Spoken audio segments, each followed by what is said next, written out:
Did you know that the most successful leaders in history didn't just command followers, they created an army of new leaders? Let me show you how and why it's important. So, ditch the pedestals, empower yourself, and stay tuned for some real-life experiences. You see, from the moment we are born, good parents and teachers are encouraging our independence. They're praising our achievements, giving us opportunities to try new things, and taking pride in seeing us develop into inspiring individuals, leading our best lives. Leading our best lives. Over the years, it was also important for me to share, to inspire and empower people to become leaders themselves, instead of just following the crowd or worse, one specific mentor. I still receive beautiful emails and messages from students I taught over 30 years ago. Many are now working as leaders in their own field of interest. I often think about how much I have learned and benefited from them too. Their presence, their wisdom, their knowledge, their experience, their mistakes, and all that they shared have also shaped me.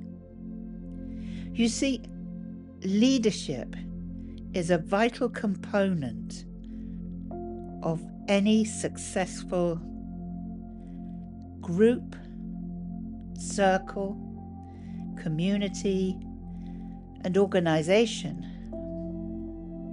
Without effective leaders, progress stagnates and growth is hindered. But what makes a truly great leader? Well, in my opinion, it's not about barking orders or dictating what others should do. Rather, it's about fostering independence and initiative in others, empowering them to take ownership of their work and make a meaningful impact. Let me give you an example. You see, many years ago, I was asked for an online consultation, and the person who requested it had a number of issues ongoing in their life, and they were seeking different perspectives. Now, the consultation was a combination of a psychic reading, personal development, and also some evidential mediumship.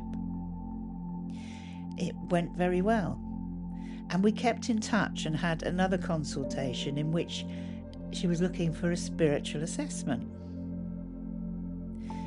As I explored her energy, I could see that she would be taking courses at the Arthur Findlay College. I had this clairvoyant image of her at the college, but there was more.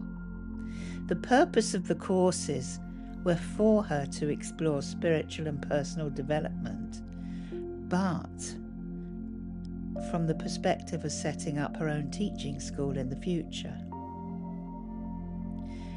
She told me she had already booked some courses, and even though it was a couple of years later, I actually bumped into her at the college and we chatted. She reminded me about setting up a school herself, but at the present time she had many commitments along with a very busy career. Now fast forward a few years and her school is up, running and hosting many of the greatest teachers in the field of self-development, mediumship, spirituality, trance, so many different things. And it's great. It's absolutely fabulous to see it.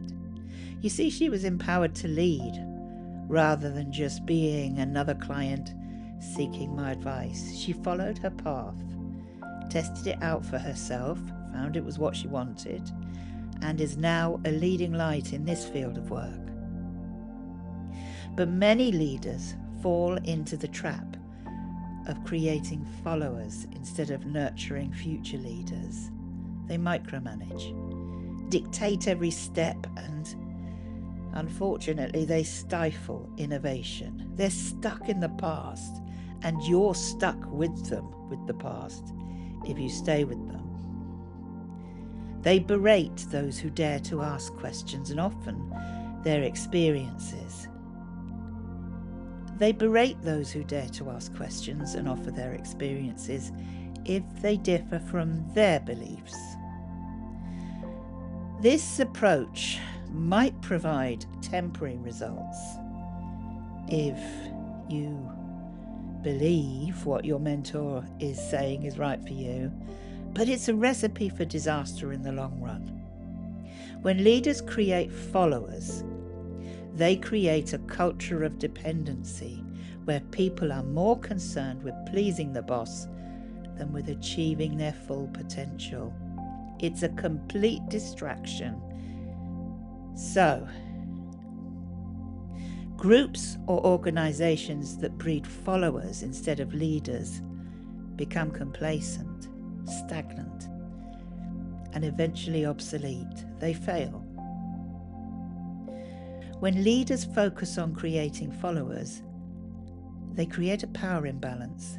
They become the sole decision makers, and their team members are relegated to the sidelines and destined to be ignored. This not only leads to burnout, but also prevents people from developing their problem-solving skills, critical thinking, and that wonderful creativity that we all have in different forms. Followers might excel in their roles, but they'll never reach their full potential. They'll be held back. They'll always be limited by the scope of their role as a follower, never daring to venture beyond. The consequences of this approach are far-reaching. It breeds mediocrity, complacency, and a lack of accountability. We all have unique experiences to teach each other, so when we inspire people to lead with their strengths, we have a wonderful opportunity to learn from their experiences. Creating followers instead of leaders is also a reflection of the leader's own insecurity and lack of confidence. And that's not going to help us if we take on board their issues with themselves. They're afraid to empower others, fearing that they might be surpassed or replaced. And in some cases, not just that they'll be surpassed or replaced, that their followers will become too good and be offered the work that they would like. And this fear, or these fears, actually stem from a scarcity mindset where they believe that there's only so much power and recognition to go around. But true leaders know that empowering others only adds to their own credibility and influence. When you uplift others, you rise with them. I'll say that again. When you uplift others, you rise with them. By creating followers, leaders are essentially perpetuating a culture of fear where people are more afraid of making mistakes than of not trying at all. This fear of failure, which stifles innovation, creativity and progress, is a vicious cycle that reinforces the status quo. It limits their pool of knowledge and experience. To break free from this cycle, leaders must adapt a mindset shift. They need to focus on empowering others, providing them with the resources, support, and autonomy to make a meaningful impact. This can be achieved through mentorship, delegation, inclusion, and encouraging critical thinking. By doing this, leaders not only develop team members, but also create a culture and mindset of true, genuine, authentic growth. I'd like to share a powerful story that illustrates the impact of creating leaders instead of followers. I mentored a group who had a remarkable approach to leadership. Instead of micromanaging their development, I focused on empowering them to question everything, make decisions, take risks, and experiment with new ideas. I provided them with the necessary resources, the support, the guidance, but ultimately they had the autonomy and encouragement to lead the way that felt right for them. The result was astonishing. The group became truly engaged with each other, sharing their knowledge, experiences, and driving support and growth. They invested in themselves and each other instead of competing. They developed their own methods too, creating and even starting new projects of their own. This approach not only led to growth, but also created a culture of exploration, where people felt valued, empowered, and motivated.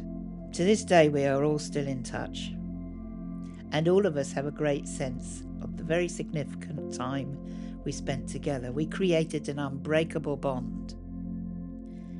Every one of them is a leader in their own way, and every one would drop everything to help another through a difficult time. That's what it does when you empower people to become leaders. They take responsibility and they're there for each other. Now, this experience highlights the positive ripple effects of creating leaders instead of followers. Some may say to me, they're not natural leaders and prefer to stay in the shadows. That's okay. But a good leader will encourage them to share their experiences, thoughts, and feedback, even if it is in a quiet way. That might be sharing a blog, a poem, or keeping in touch with others and offering your wisdom and experience.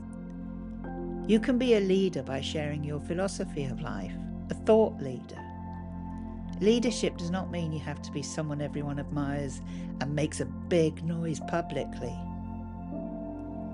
Without feeling as we are leaders in the traditional sense, we are all leaders of our own knowledge and experience. We just need to be encouraged to share it. So I urge you to take the challenge, start empowering others, mentor them, delegate tasks, and encourage their critical thinking. Or if your natural way is to go about your life quietly, then start writing, recording your thoughts, sharing your art or whatever it is you do. Be you, and that in itself is taking leadership of your destiny. And if you feel you could do, create a YouTube channel and share so that we can all support you, we can all learn from you, we can all give feedback, empower each other. Thanks for watching, and I'd love to read your comments if you can put them below. Share your leadership experiences with us, and let's continue the conversation. And don't forget to check out my other videos on personal and spiritual development. All the best.